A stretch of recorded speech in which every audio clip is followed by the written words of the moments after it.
اس نے کسی سے پیار کیا ہوگا، پھر بے وفائی کا داغ لیے اب دل کی آگ نکال رہا ہے، صنم بے وفا کہہ کے اپنے اندر کی بھڑاس نکال رہا ہے۔ یہ تحریری احتجاج ہے۔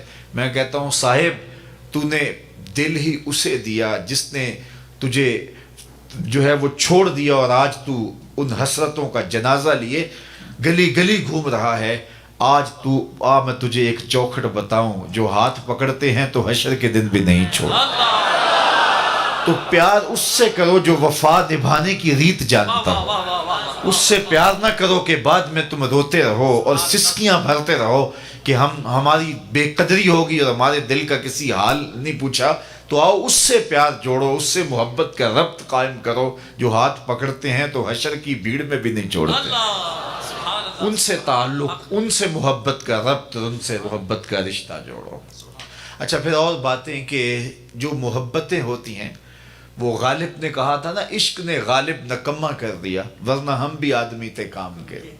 اچھے بھلے آدمی کو محبت مجنوں بنا دیتی ہے۔ تیری محفل میں آ کے بدنام ہوئے، نگاہ زمانہ میں بے نام ہوئے، تو نے وعدہ کیا تھا بچھڑیں گے نہ ہم، تیرے ہی ہاتھوں سے نیلام ہوئے۔ تشخص مٹ جاتا، نام تو قیس تھا نا، لیکن دنیا مجنوں کہہ کے پکارتی، اصل نام ہی متروک ہو گیا، شناخت مٹا دی، نام مٹا دیا۔ یہ محبتیں نکما کر دیتی ہیں، اچھے بھلے انسان کو پاگل کر دیتی ہیں، لیکن صاحبو جس محبت کا تذکرہ میں چھیڑ کے بیٹھا ہوں، یہ نکما نہیں کرتی، یہ بلال حبشی کو عرش کا راہی بنا دیتی ہے، یہ جنت کا مسافر بنا دیتی ہے، یہ پستیوں سے اٹھا کے اوج ثریا کی بلندیوں تک پہنچا دیتی ہے۔ اس لیے اس محبت کی بات کرو جو بندہ نواز ہو، جو ذرہ نواز ہو، اور جو پستیوں سے اٹھا کر کے بلندیوں تک پہنچائے۔ شہنشاہوں کے نام مٹ گئے، ان کے تذکرے باقی نہ رہے، لیکن جنہوں نے حضور سے تعلق جوڑا، زمانہ گزر گیا، ان کے نام کی مالا آج بھی زمانہ جوڑا۔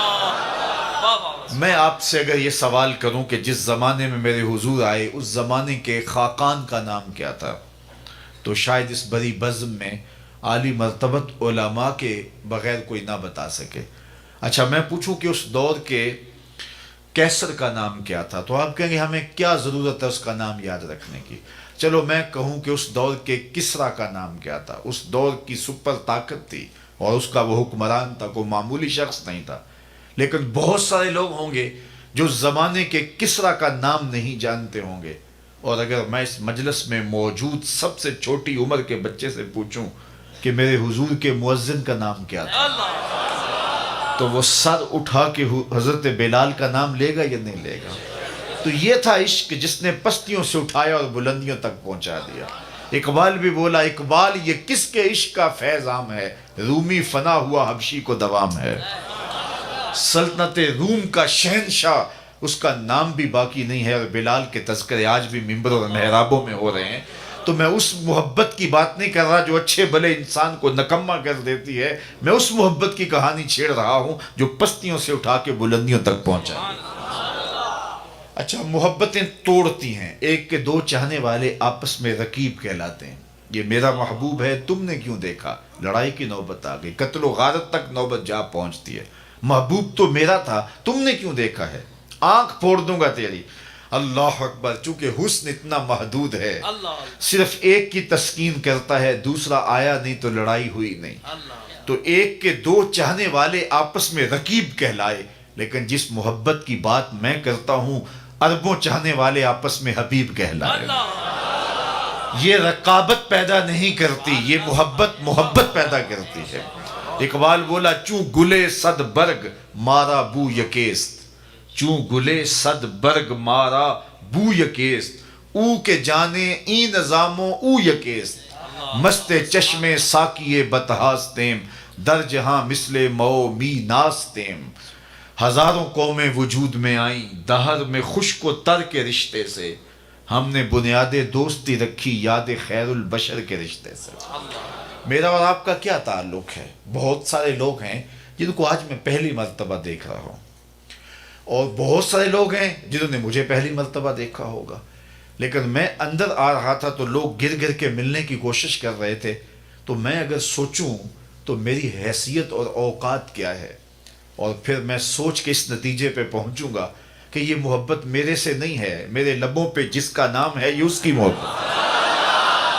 ہمارے استاد ایک شعر جھوم کے پڑھا کرتے تھے،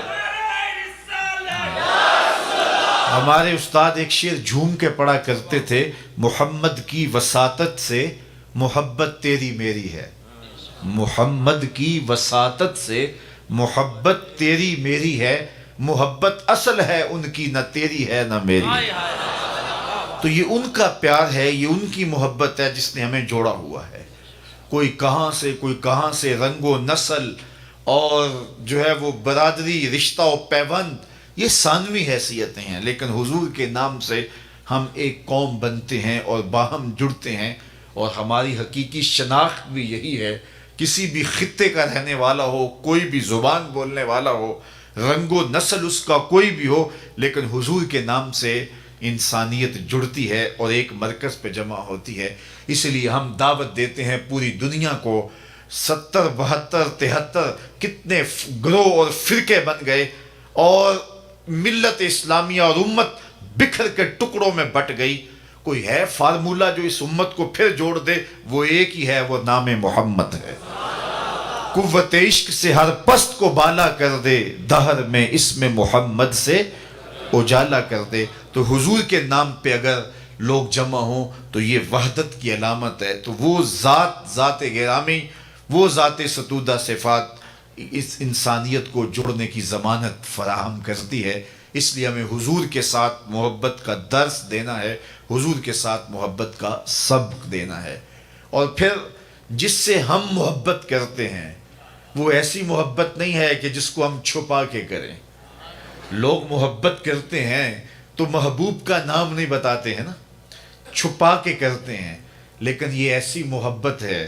وہ اعلیٰ حضرت نے کہا کہ جس کا حسن اللہ کو بھی بھا گیا، جس کا حسن اللہ کو بھی بھا گیا، ایسے پیارے سے محبت کیجئے۔ یعنی پیار دیکھیے، معیار دیکھیے۔ اعظم چشتی اللہ اس کی قبر پہ کروڑوں رحمت نازل کرے، اس نے تو قلم توڑ دیا، اپنا معیار زمانے سے جدا رکھتے ہیں، ہم تو محبوب بھی محبوب خدا رکھتے ہیں۔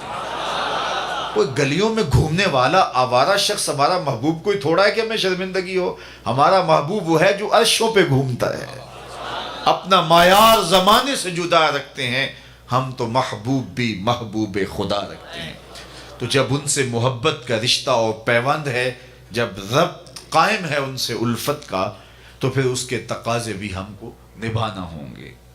کوئی جس سے پیار کرتا ہے تو کثرت سے اس کا ذکر کرتا ہے، اور کثرت ذکر محبت کا تقاضا ہے۔ محبت جس سے ہو جائے تو پھر بار بار اس کا تذکرہ کرنے کو جی چاہتا ہے، اس کی باتیں سہانی لگتی ہیں، اس کے تذکرے اچھے لگتے ہیں، اس کی کوئی تعریف اور مدح میں لب کھولے تو وہ لب چومنے کو جی چاہتا ہے۔ یہ محبت کا تقاضا ہے۔ محبت کا تقاضا یہ ہے کہ بندہ جس سے محبت کرتا ہے اس کی محبت میں بہرا بھی ہوتا ہے اور اس کی محبت میں اندھا بھی ہوتا ہے۔ یومی و یسم کے لفظ آتے ہیں۔ مطلب کیا کہ نہ اس کا کوئی عیب دیکھ سکتا ہے اور نہ اس کا کوئی عیب سن سکتا ہے۔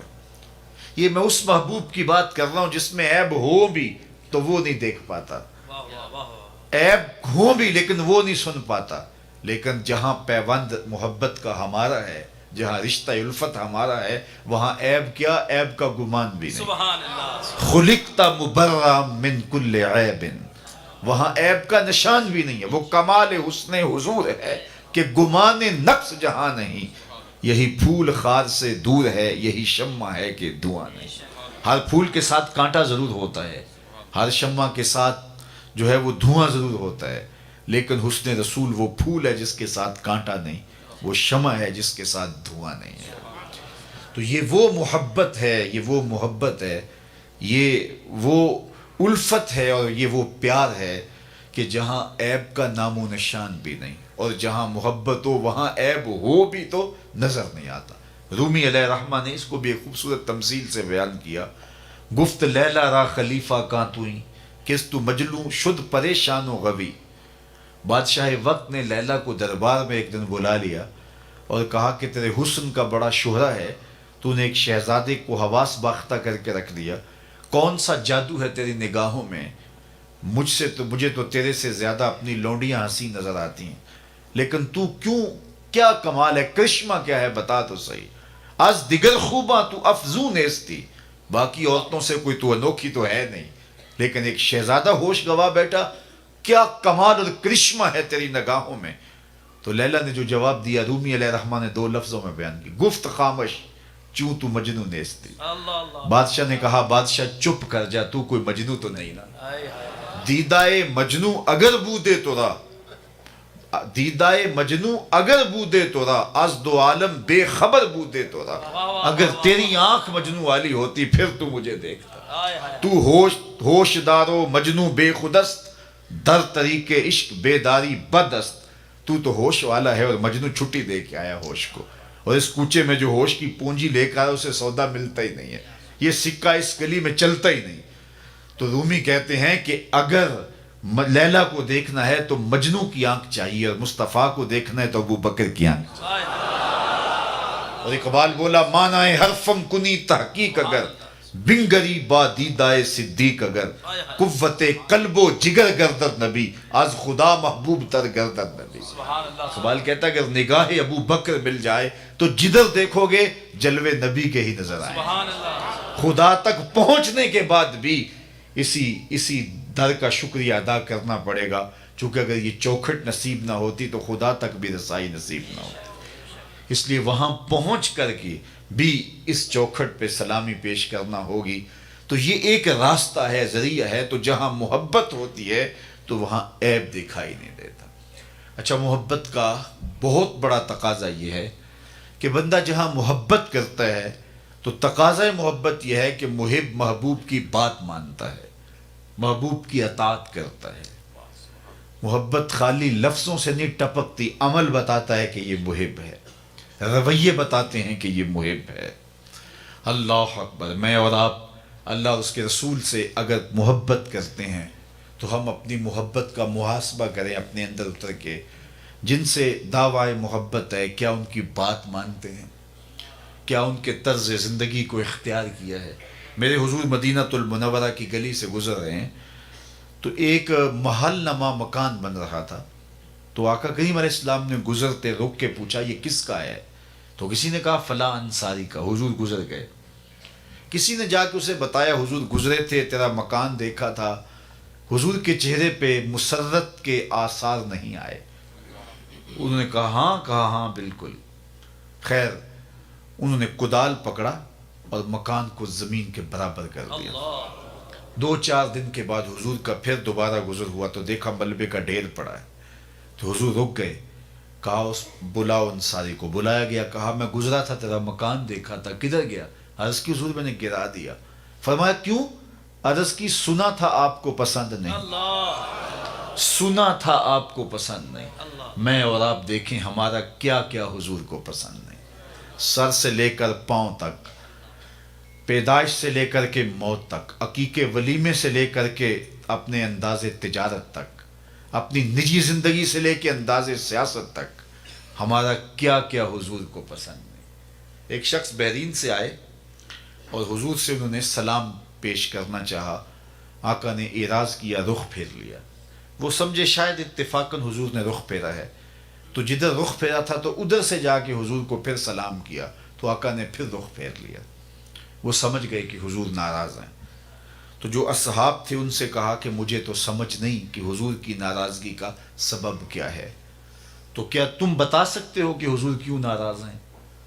انہوں نے غور کیا تو کہا یہ تم نے سونے کی انگوٹھی پہنی ہے تو اللہ کے محبوب اس کو حرام فرما چکے ہیں اور جہنم کا انگارہ قرار دیا ہے، تو اس وجہ سے حضور ناراض ہو سکتے ہیں. ہمیں تو یہی سبب لگتا ہے. تو وہ آگے بڑھے اور انگوٹھی اتارتے ہوئے حضور کو پیش کرتے ہوئے کہا حضور کیا اس وجہ سے ناراض ہیں؟ تو آقا کریم نے اس کو پکڑا اور یوں پھینک دیا. ناراضگی کی وجہ ختم ہو گئی.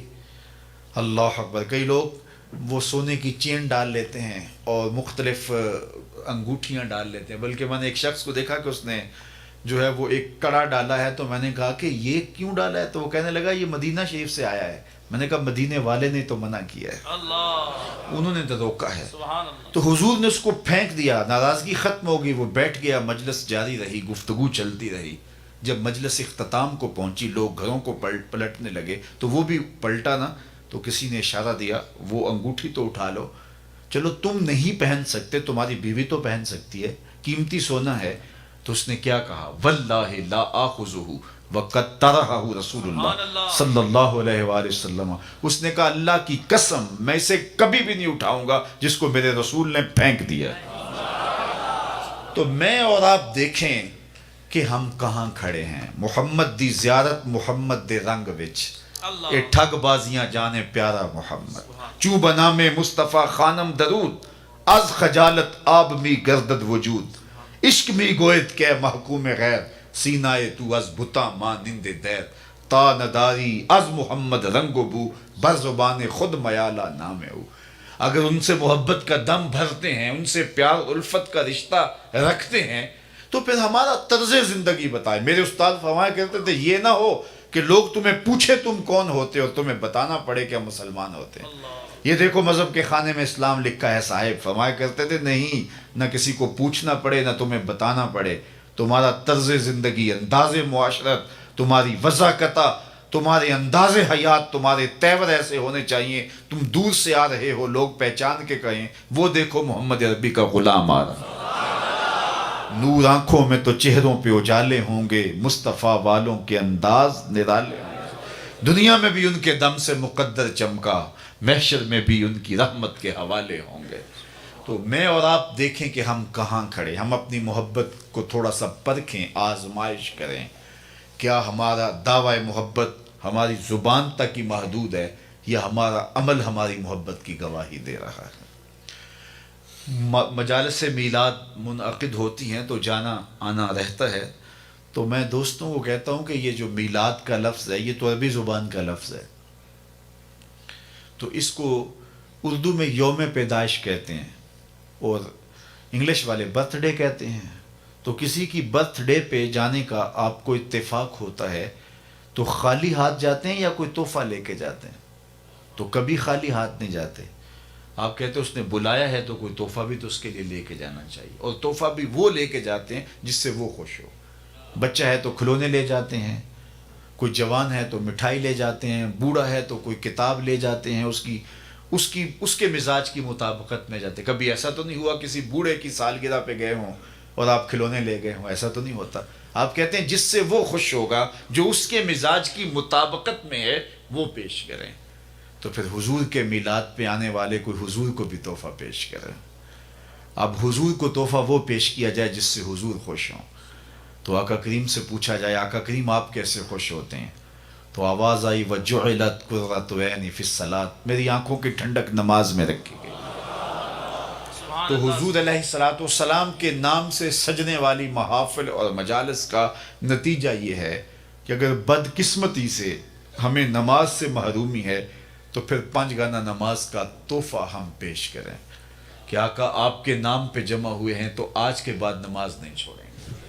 اور میں کہتا ہوں کتنا خوش نصیب ہے وہ لوگ جس کی صبح کا آغاز سجدوں سے ہوتا ہے، اور کتنے بد نصیب ہیں وہ لوگ کہ صبح چڑیاں بھی رب کی تسبیح بولیں، حشرات الارض بھی اس کی تقدیس کے ترانے پڑھیں، میں نے خمرے بلبل سب اس کی تقدیس کے گیت گائیں، اور حشرات الارض تک اس کی تقدیس کے ترانے پڑھیں، اور یہ اشرف المخلوقات ہونے کے باوصف نیند کے خراٹوں میں ہو، تو خوش نصیب وہ ہے کہ جس کو 5 گانا سجدوں کی توفیق نصیب ہوتی ہے۔ قیامت کے دن اللہ تعالیٰ جل شانہ اپنے حضور بندوں کو سجدہ ریز ہونے کا حکم دے گا۔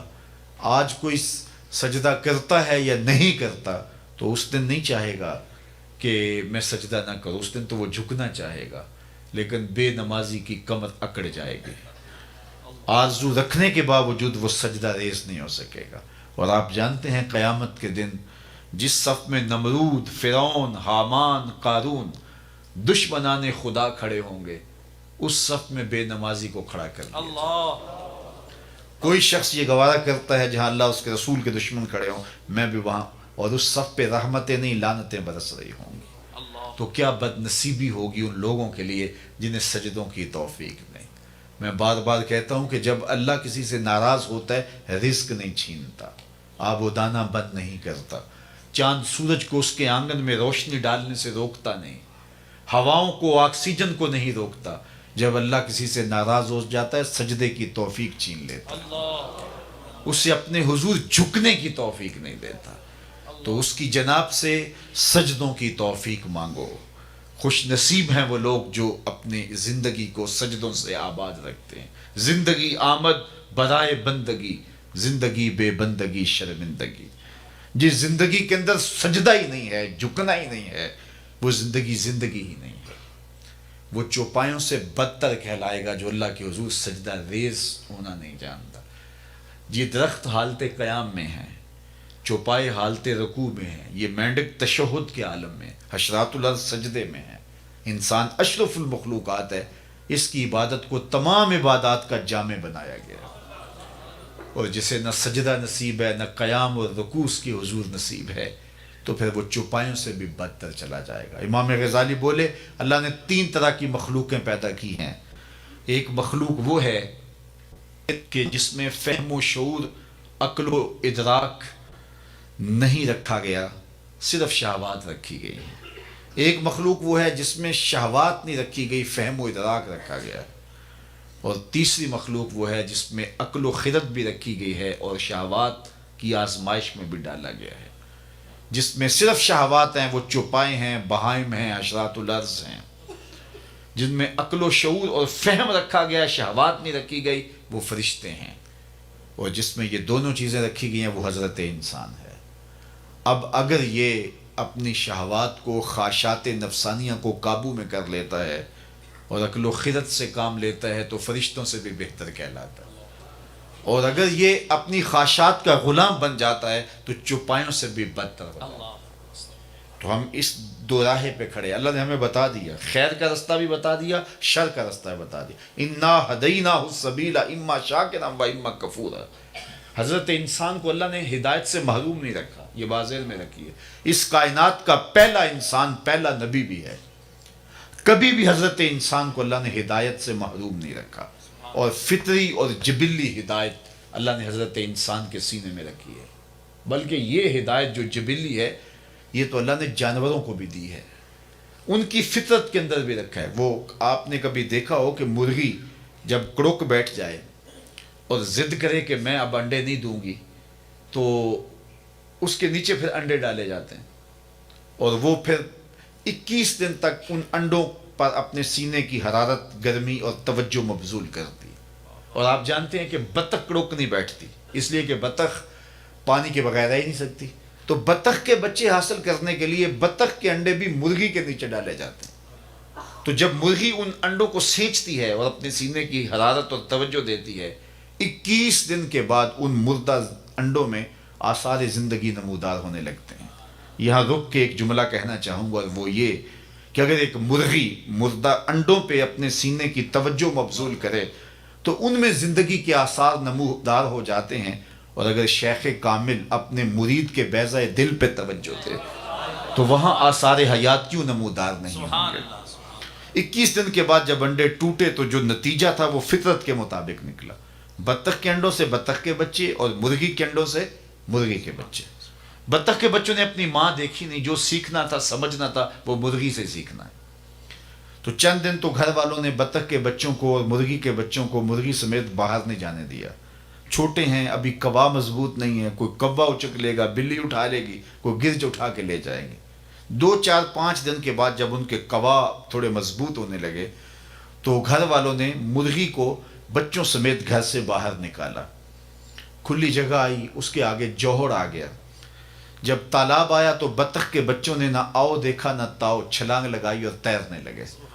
مرغی کے بچے اپنے ہم جولیوں کو اپنی آنکھوں کے سامنے تالاب میں چھلانگیں لگا کے تیرتے ہوئے دیکھ رہے ہیں، لیکن آگے بڑھنے کی ہمت نہیں رکھتے۔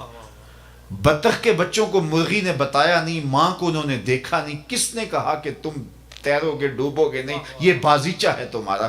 اور مرغی کے بچوں کے پاؤں کس نے باندھ دیے؟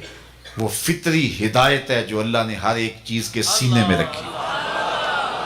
تو جس نے بطخ کے بچے کو بھی ہدایت سے محروم نہیں رکھا ہے تو کیا انسان کو محروم رکھے گا؟ حضور کی مجلس لگی ہے، ہجوم عاشقاں ہیں، ایک صحابی کا نام ہے وابصہ بن معبد رضی اللہ تعالیٰ عنہ۔ وہ آئے اور بیٹھ گئے، اور آداب مجلس بھی یہی ہیں کہ جہاں جگہ ملے وہاں بیٹھ جاؤ.